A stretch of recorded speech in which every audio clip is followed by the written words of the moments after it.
So in the last session, I have showed you how to unzip and where to start the um, command prompt from and give set the ant environment folder. So today I'll show you how to initialize the Hybris suite. So just type ant and the target would be initialize. So just click enter and this would actually initialize system. So what basically the initialization means is that you would set what should be the configuration template that you want to use. Okay, let's see. Let's select by default the develop. So just enter, so it will take the default configuration template that is developed. So you need to have the develop. So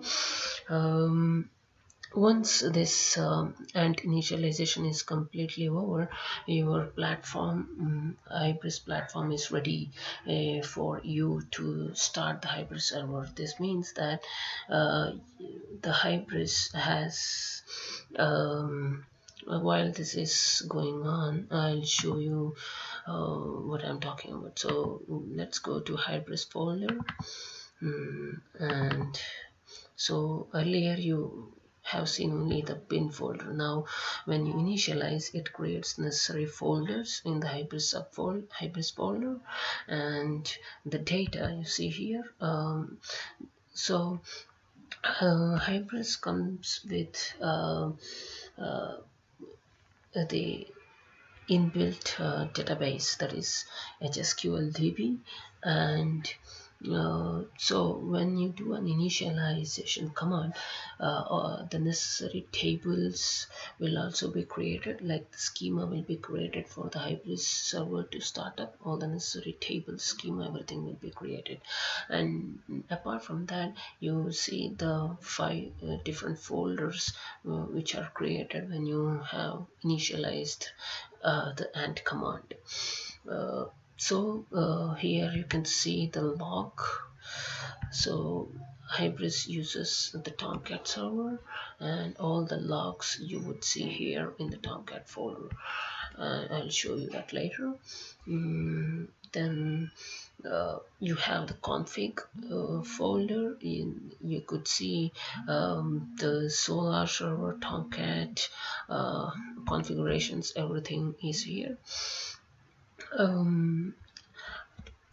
Okay, so let's go back to the initialization command window.